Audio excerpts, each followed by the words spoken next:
Cordial saludo, mi nombre es Ricardo Andrés Sánchez Colmenares, estudiante de la carrera de Filosofía de la Universidad Nacional Abierta y a Distancia. Con el presente video se pretende dar cumplimiento a la tarea número 5 de la asignatura Filosofía de la Cultura. A manera de introducción, la presente tarea llevará a cabo tres ejes temáticos. El primero, la cultura popular. En segundo lugar, la hibridación cultural. Y en tercer lugar, cómo influye la cultura en nuestras emociones y posterior toma de decisiones. Cada uno de estos tres criterios irá orientado tanto a la luz de una perspectiva filosófica como también guiados por un ejemplo práctico. Hecha esta breve introducción, se pasará en primera medida a desarrollar el problema o el tópico de la cultura popular y lo popular en la cultura. Partiendo de la raíz etimológica del término popular, proviene del latín populum, que significa propio del pueblo o perteneciente al pueblo. Hegel, filósofo idealista alemán, manifiesta que la cultura popular es la expresión de la esencia de un pueblo por antonomasia. ¿Qué quiere decir esto? Que al considerar la esencia de un pueblo mediante su cultura, se puede obtener y concluir a futuro el modus vivendi de determinado pueblo. Es claro considerar que Hegel lo miraba desde la perspectiva del pueblo alemán. Un ejemplo histórico claro de esto es cuando Napoleón Bonaparte invade lo que era Alemania para ese tiempo y Hegel afirma que ha visto el espíritu de lo absoluto montado a caballo. Es una afirmación cultural bastante considerable y digna de ser analizada en estos términos. No obstante, y con el devenir del tiempo, Michel Foucault, filósofo francés, en 1975 afirma en su libro Vigilar y Castigar que la cultura de una determinada sociedad se puede determinar también por los elementos de saber-poder. Cómo influye el poder en los elementos del saber y cómo estos en la sociedad para encajar definitivamente con lo que él denominó la trama histórica. Pasando ya a un ejemplo claro, se tiene el caso de la música que juega un esquema y un rol fundamental de lo popular en términos de la cultura. ¿Y cuál música? Se analizará en particular la música latina en tres aspectos. El primero, los artistas icónicos. En segundo, la influencia en la moda y el estilo. Y ya en el tercer criterio, los valores y representaciones culturales de estos artistas. Como artistas icónicos se tiene tanto en el siglo XX como en el siglo XXI, por mencionar algunos, a Celia Cruz, Héctor Lavoe, Willy Colón, en el ámbito de la salsa. Ya más moderno se puede mencionar a Shakira, Ricky Martin, Marc Anthony, y ya más centrados en el siglo XXI, en el género del reggaetón, se tienen J Balvin, Maluma y por último Bad Bunny, siendo estos artistas icónicos y populares en términos culturales. ¿Qué pasa con estos artistas y con el género de música que ellos desenvuelven? Ellos representan una gran influencia en la moda y en el estilo. No está de más mencionar que Bad Bunny tiene su propia marca de ropa, J Balvin ha hecho grandes colaboraciones con marcas como Guess y Adidas, y Maluma ha sido modelo invitado en pasarelas de moda en Europa. No está de más mencionar las canciones de Shakira, su expareja Gerard Piqué, que han sido fulgurantes en términos de lo popular en la cultura. Es un tanto extraño, pero así se desenvuelve el ámbito musical latino y mundial. Ya en un segundo criterio, la hibridación cultural. Esto guiado de los autores Joan Chulhan y Néstor García, propuestos en la unidad respectiva de la asignatura.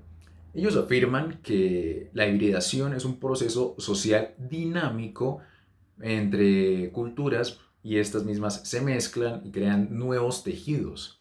¿Qué quiere decir esto? En primera medida debemos analizar qué se refiere con que una cultura sea dinámica. Al entender que una cultura es dinámica, se refiere que va pasando a lo largo de las generaciones y la misma suele tener modificaciones, ya sea por cambios económicos, sociales, políticos, que finalmente llevan a un cambio cultural. Y en segunda medida, ¿por qué se mezclan las culturas? Afirman estos teóricos y también guiados por Karl Marx que las grandes potencias, los grandes ejes, siempre buscan expandirse. Jean-Paul Sartre, en su prólogo al libro de Frantz Fanon, Los hundidos y los salvados, afirma que ya no existe colonialismo, sino neocolonialismo, que es aún más peligroso. Y esto genera hibridaciones culturales no tan naturales, sino más forzadas. Y aquí nos vamos al ejemplo práctico, llevados de la mano de la historia, de la influencia griega en el mundo romano en la antigüedad. Los griegos tuvieron gran influencia en el mundo romano desde la arista filosófica, democrática en ciertos aspectos, arquitectónica y ya en el ámbito teológico. A saber, en la arista filosófica, los romanos se abocaron más por el conocimiento de la filosofía griega desde la perspectiva estoica, siguiendo los lineamientos de Epicteto. Se pueden tener como grandes referentes romanos Séneca y el emperador Marco Aurelio con sus famosas meditaciones. En el ámbito de la arquitectura, los edificios romanos siguieron los lineamientos de los edificios griegos, los tipos de columnas dóricas, jónicas y corintias. Para mencionar algunos de los grandes arquitectos, se tiene Vitruvio, arquitecto de Cayo Julio César, que en gran medida desenvuelve sus saberes arquitectónicos con base en lo que los griegos ya habían desarrollado. Posteriormente los romanos lo evolucionan más y a saber uno de los grandes paradigmas arquitectónicos es el Panteón romano mal llamado de Agripa. Y por último, la hibridación cultural, que digamos en el argot popular se suele tener más concebidas en el ámbito de los dioses, de la teología griega como pasa a la teología romana.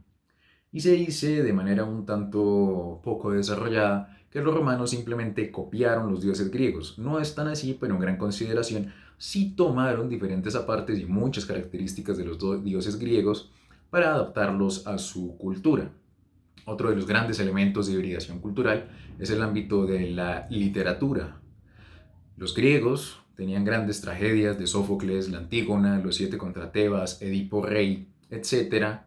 Y los romanos desarrollaron de gran manera en la Eneida de Virgilio una epopeya del origen de la ciudad eterna, Roma, guiado también por estas estructuras homéricas de la literatura griega. Es una gran consideración de la hibridación cultural que hasta nuestros días sigue irradiando validez en la cultura occidental, de la parte del mundo occidental. Y como tercer criterio, de cómo influye la cultura en la toma de decisiones de acuerdo a nuestras emociones, se toma en consideración el texto de Cabanas, en el cual se hace un análisis de la película En búsqueda de la felicidad, la historia de Chris Garner.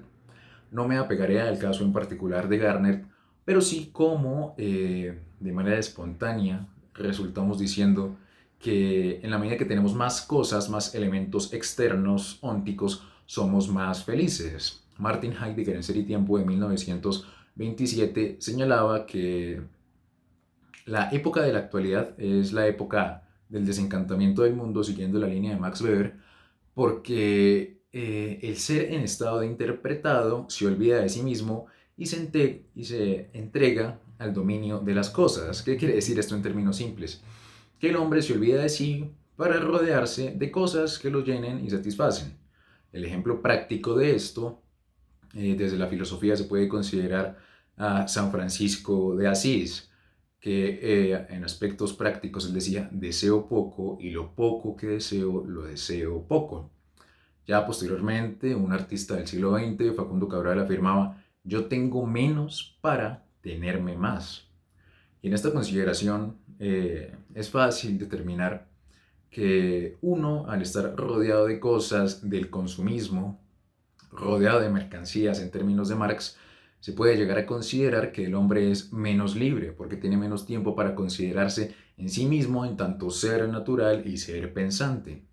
Siguiendo con los lineamientos de Heidegger, el hombre que se encuentra en estado de interpretado se olvida de sí para consagrarse al dominio de los entes, y esto es lo que influye en nuestras emociones. Vale ver el caso del hombre empresario millonario que se siente más feliz en la medida que, primero, logra amasar más dinero, segundo, logra conseguir ciertos lujos un tanto banales, verbigracia, tener el carro del año, diferentes edificios, casas, mansiones, que puede a priori llenarlo, no obstante, La felicidad no se encuentra en adquirir y amasar fortunas, sino en hacer una reflexión introspectiva, ya en términos de Marco Aurelio, de los diferentes elementos, composiciones y circunstancias que se pueden tener en la vida. Ya para manera de conclusión, se puede decir que lo popular en la cultura, en este momento de la modernidad y gracias a las redes sociales, juega un papel supremamente fundamental. En segundo término, la hibridación cultural es algo que ha estado presente desde los albores de la humanidad, desde la antigua Mesopotamia, entre los sumerios, los arcadios, etc., y ha devenido hasta la actualidad con el neocolonialismo, como se mencionó con Jean-Paul Sartre. Y en tercer lugar, cómo influye la cultura en la toma de nuestras decisiones y en nuestras emociones. Yo lo quise reflejar desde el punto del consumismo, se puede también analizar desde diferentes emociones, tales como la empatía, la tristeza, el amor, que es muy bien desarrollado también por Sartre y Heidegger. Pero ya para finalizar, se considera que la cultura juega un rol fundamental en el ámbito social y es en este ámbito social en el cual la filosofía debe entrar a analizar de una manera detenida y también simplificada para no hacer una actividad engorrosa cuáles son los elementos y fines que nos llevan a preguntarnos y cuestionarnos sobre los elementos que actuamos y por qué actuamos de acuerdo a esos elementos. Gracias.